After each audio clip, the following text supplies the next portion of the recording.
Let's see.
I have no idea how to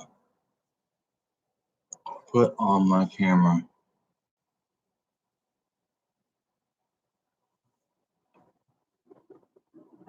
It was working last time, and now it's not. I don't know why. It might be because of the app I'm using. But I just wanted to get on here and kind of talk about where I was at. But I also wanted to practice on looking into the camera and talking to it. But I guess it kind of defeats the purpose now. I doubt anyone will kind of just listen to me talk.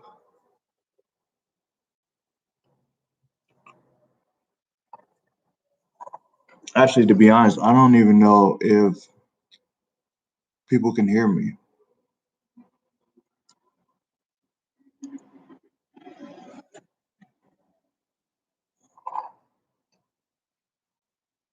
And I don't know if I count as the one person watching my video.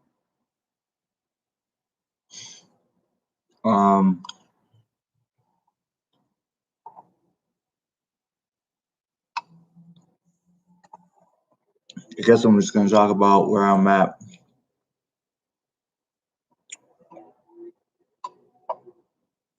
Yeah, this is my first time, so hopefully I'm the one person that's actually listened to this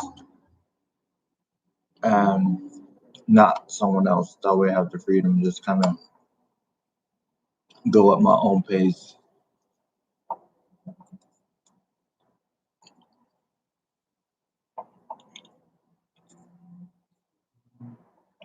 It's funny how you feel like you have all these things to say, and then when you have the opportunity to say them, everything kind of goes blank, like you're trying to force it.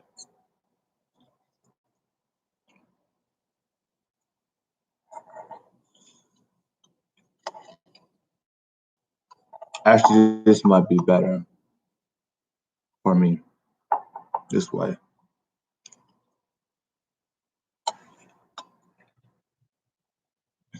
Really, I just wanted to make a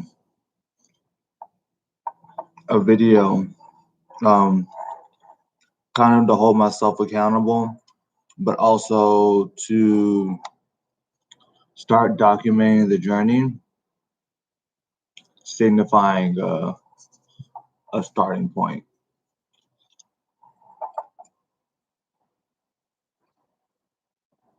So right now, I'm not really fighting. I'm scheduled to fight. Technically, I'm scheduled to fight in 3 weeks, but still don't have an opponent. And the promoter is supposed to bring contracts tomorrow. So um, I wish I could at least have a picture up um, of like on the front instead of just having a camera with a slash between it. But uh, so at this point, I wanted to make this choice before, but I would start it and then I wouldn't finish it. And I guess I didn't want to put myself in the public eye when it came to like Instagram and stuff because I didn't want to make myself.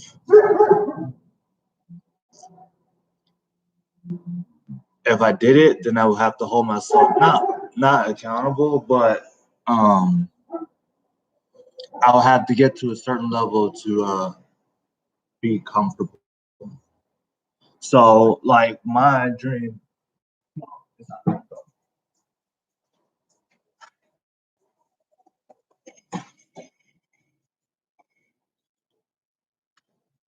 So my dream in some like magical universe, and maybe this happens, would be to where I literally walk around at my fight weight, which is, or just maybe just a little bit above it, but walking around from 160 to 155. And that way I don't have to worry about weight. And I think for me personally, I think it would be so cool if someone was just ready like that all the time. You know, you're on Instagram saying, I'm ready at any time. I'm ready for whoever. Because essentially, that's what attracted me or what attracts me to certain people in MMA is that confidence and that ability to speak up what's in your heart or your mind. Like a lot of people have thoughts, but they don't want to come off as that cocky or they don't want to push buttons or cause confrontation, so they kind of keep their. But most fighters, whether they tell you or not, they think they're the best in the world. Or why are you in this? Like, if you don't think you're the best in the world, you at least think that you have the potential to be the best in the world. So I feel like for me, that's like a turning point. At least for me, that's a turning point for fighters. At least for me as a fighter, when you can literally, talk your talk and have the confidence to walk your walk it like you talk it.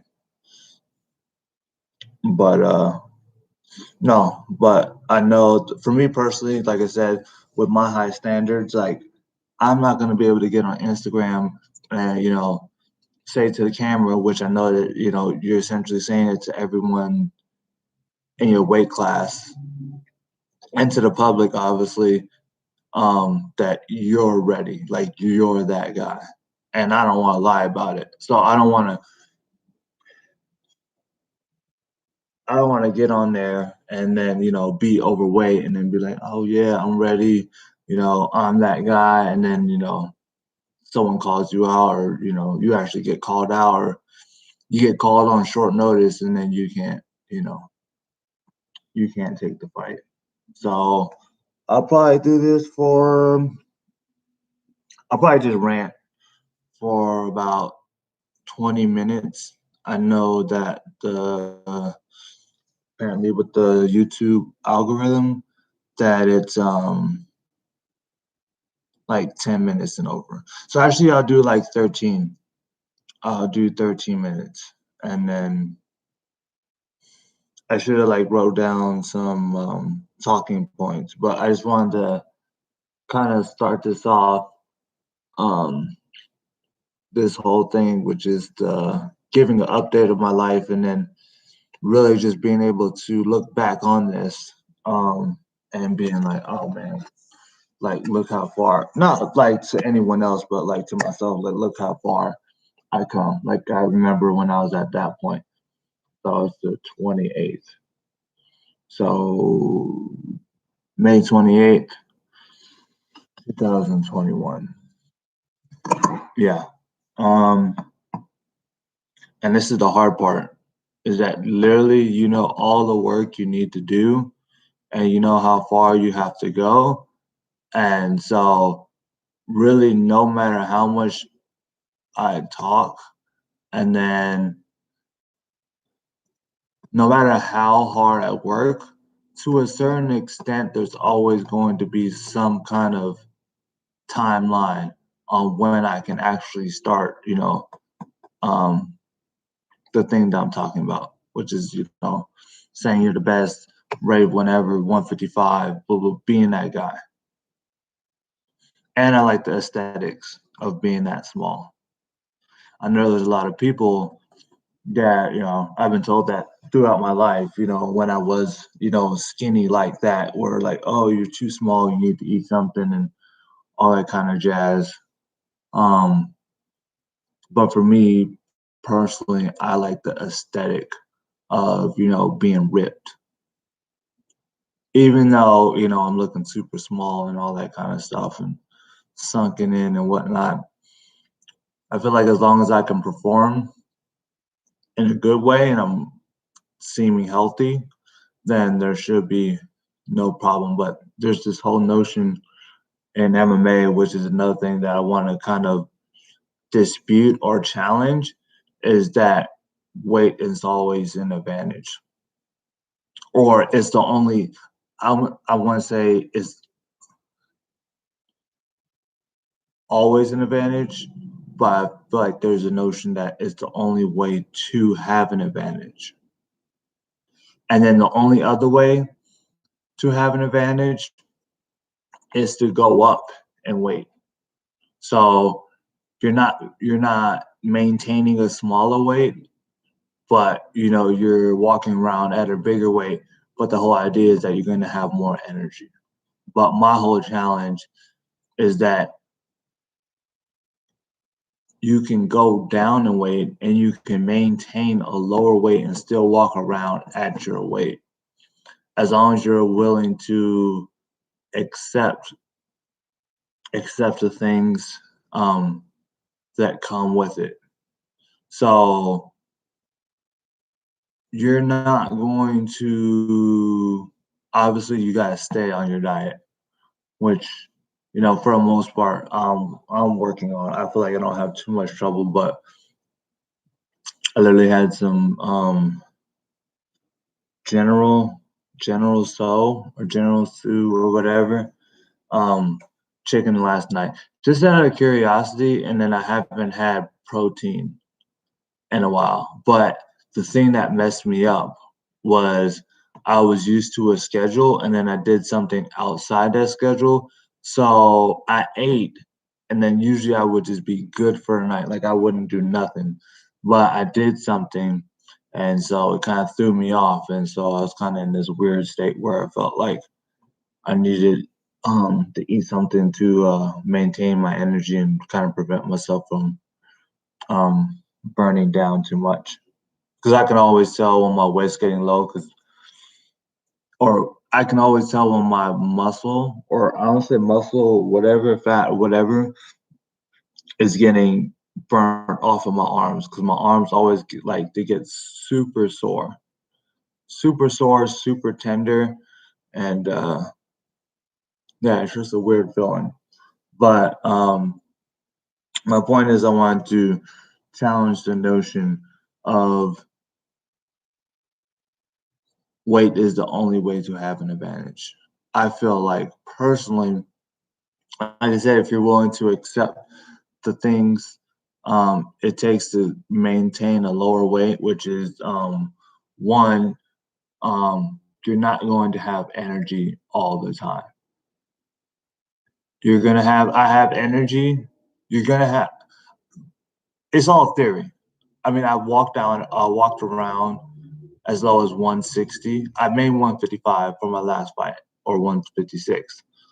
But I walked around as low as 160 and I had no problem performing. But it's all theory until um, proven. But what was I saying? Um, uh, yeah, no, you're not gonna have as much energy all the time. Like you're not gonna have just random. No, I don't say random, but you're not gonna have energy throughout your day to just burn. Like all the energy that you use or that you have is going to get used purposefully for working out. And then the rest of the time that you're not doing anything, you're not going to be doing anything. Like me personally, I'm not going to be taking casual walks, casual hikes, casual swimming. Like everything I do is going to be performance based. Anytime I use energy, it's going to be to make myself more efficient at the movement. That way I use less energy. So one, you're going to walk around with, you know, you're not going to have a high amount of energy walking around.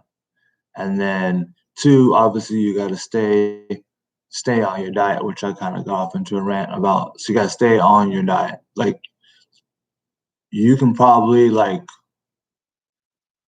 I wouldn't even like from you can go off and like have a little bit of something, maybe once a month or maybe once a week. I don't know because I'm not there yet, but I know for me personally, once I do actually eat what I want to eat, it doesn't stop there. Like I'm not gonna stop at just eating like one piece of chocolate cake or cheesecake.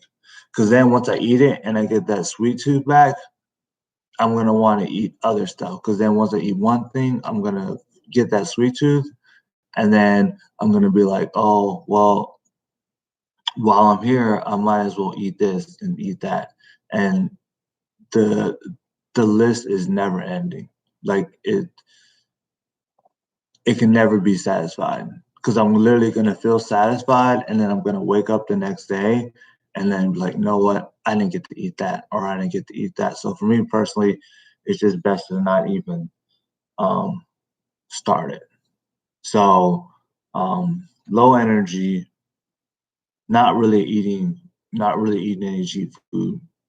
Like there's food that you can eat, healthy food that you can eat to where it might feel like you're cheating, but you're not actually cheating. So there's plenty of like home recipes and all that kind of jazz. So I think those are like the two things that like kind of deter people from actually going um down that path. Low energy and then not being able to eat what you want. And there's also the physical side too, because like a lot of people they don't want to be that small. Like that that look.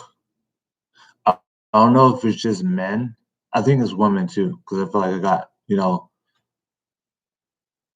not backlash, but I got like bad reviews maybe from both sides about being too small. So I think aesthetically, a lot of people just don't like being small. Like they like the not super big muscles, but they like having a chest, having some arms,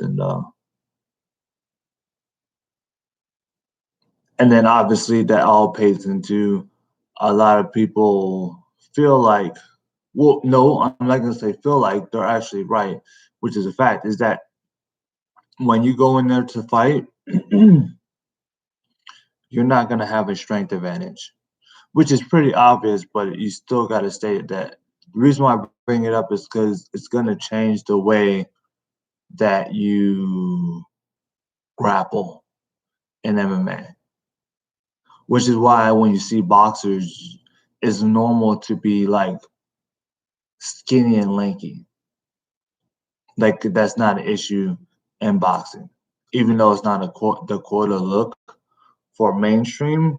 There's a lot of boxers out there that are just like really skinny, but and they walk around that weight. Like they don't cut a lot of weight, but they don't have to worry about grappling.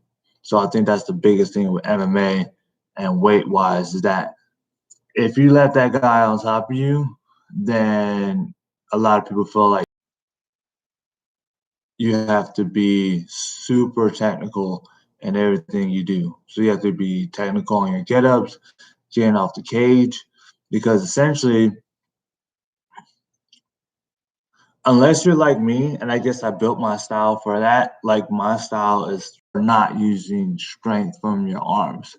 So I can literally burn out my arms from grappling and still generate power because I use my footwork and my hips and my head and all these kind of things to leverage power and leverage my strikes. So yeah, I think I'm gonna leave off on that note. So see you guys tomorrow. I hope to make this an everyday theme.